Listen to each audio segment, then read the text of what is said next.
ইস, ছাড়ো, লাগছে তো। না, এটা আমি খেয়ে ফেলবো। নীলা কথাটা বলে আবারও চুষতে থাকে আর শুভ ব্যথায় চিৎকার করতে থাকে। নীলার সেদিকে কোনো হুঁশ নেই, ও ওর মতো খেয়েই যাচ্ছে। আহ, আর পারছি না, প্লিজ ছাড়ো। উম, এত নরম কেন বলো তো? আমি তো জানতাম এগুলো শক্ত হয়। প্লিজ ছাড়ো এবার। না, ছাড়বো না। আমি আজ তোমার ঠোঁট একদম লাল করে ফেলবো। তুমি কোন সাহসে আমার ছোট বোন নিশিকে চুমু দিয়েছিলে শুনি? আমি থাকতে তুমি আমার বোন নিশিকে চুমু দিলে কেন? শুভ বুঝতে পারে নীলা কেন এমন করছে। আসলে বিয়ের সময় শুভ দুষ্টুমি করে নিশির গালে একটা চুমু দিয়েছিল, সেটাই হয়তো দেখে ফেলেছিল নীলা। আর তারই প্রতিশোধ হিসেবে শুভ বাসর ঘরে ঢুকতেই নীলা শুভর ঠোঁট কিস করতে থাকে। সাথে কামড় তো ফ্রি আছেই। প্রায় ঘন্টা খানেক ওর নীলা আর শুভর ঠোঁট ছাড়তেই শুভ হা করে ছাদের ফ্যানের দিকে তাকিয়ে থাকে। শুভর মনে হচ্ছে না ওর ঠোঁট আছে। ঠোঁটবিহীন মানুষ হিসেবে বিছানায় পড়ে আছে ও। এমন সময় বিলাল তো আরে শুভর কপালে চুমু দিয়ে শুভর বুকে মাথা রেখে বলে, এই শুভ, এভাবে হা করে তাকিয়ে আছো কেন ফ্যানের দিকে? এইভাবে তো আমার দিকে তাকিয়ে থাকার কথা, সেখানে তুমি তাকিয়ে আছো। শুভর তবুও কোনো সাড়া না পেয়ে নীলা শুভর বুক থেকে মাথা তুলে শুভর দিকে চোখে চোখ রাখে। প্রাণহীন মানুষের মতো শুভ চেয়ে আছে। পলক্ষীনভাবে নীলা ভয়ে শিউরে ওঠে, দ্রুত শুভকে ডাকতে থাকে।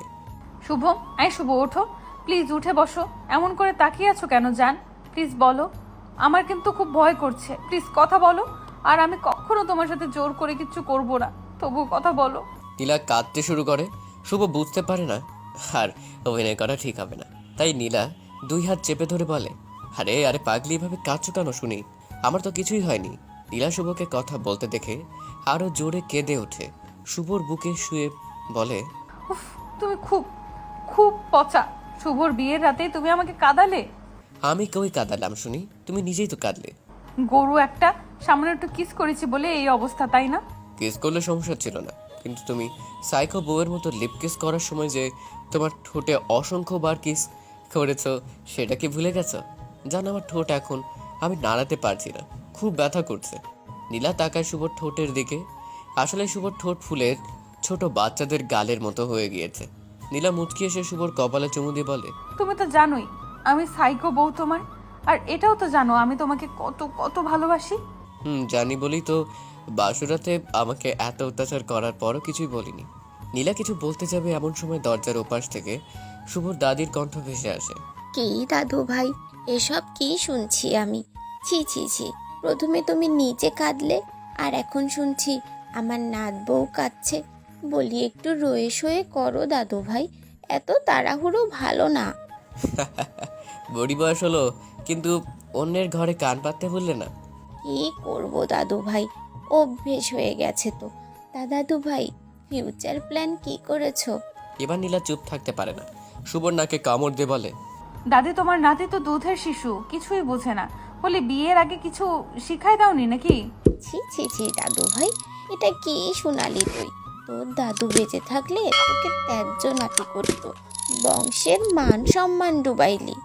ধুর দাদি, নীলা মিথ্যা বলছে, আমি এখনো আদর শুরুই করিনি। হতচ্ছাড়া করিসনি কেন শুনি?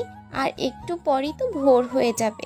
বুড়ি বাহির থেকে এত বক বক করলে আদর শুরু করব কি করে শুনি? যাও রুমে গিয়ে ঘুমো। ও, তাইতে শুরু কর দাদু ভাই, আমি জায়গা। শুভ তাকায় নীলার দিকে। নীলা শুধু মুচকি মুচকি হাসছে। কিছু মনে করো না নীলা, আসলে দাদি এমনই। আমার যত বড় ভাই আছে তাদের বিয়েতেও দাদি এভাবেই দরজায় কান লাগিয়ে বসে থাকতো। আজ বংশ তো তোমাদের, তার মানে আমিও কি তোমার নাতির বাসর ঘরে এমন করে কান লাগিয়ে বসে থাকবো? ছি ছি, আমি কখনোই তোমাকে ওসব করতে দিব না। এই, আর কত কথা বলবে শুনি?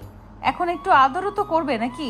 আমি চাইলেই দাদার মতো তোমার মধু খেতে পারতাম, কিন্তু আমি চাই তোমার মনে আমার জন্য ভালোবাসার ফুল ফোটাতে, তারপর মায়া আর শেষে নিজের আপন করে নেওয়া। মানে? মানে হলো, তুমি কি আমায় ভালোবাসো নীলা? সত্যি করে বলবে। না, আসলে তোমার উপর আমার মোহ কাজ করছে।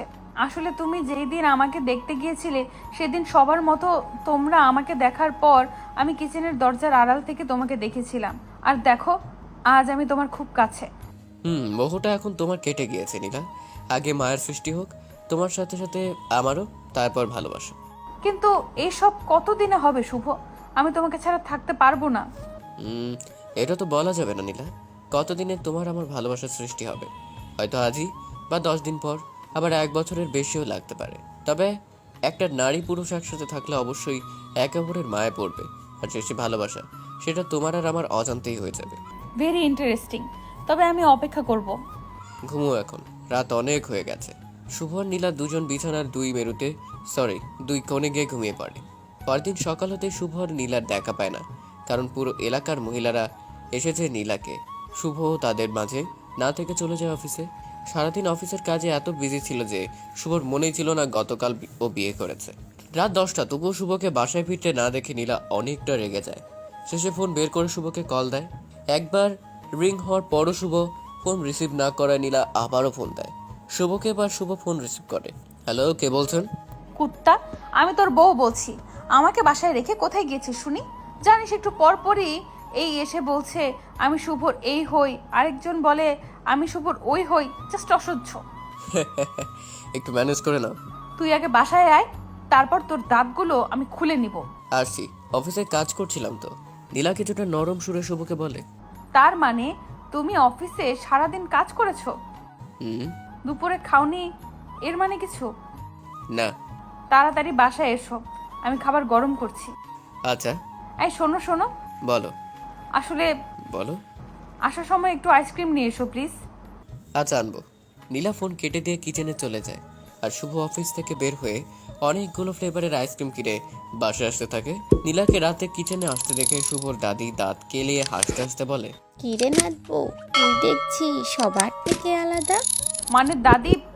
মনে হলো আমার আরও বড় 6টা নাতি আছে, তারাও বিয়ে করেছে, আর আমি তাদের বউ মানে নাত বউদের দেখেছিলাম।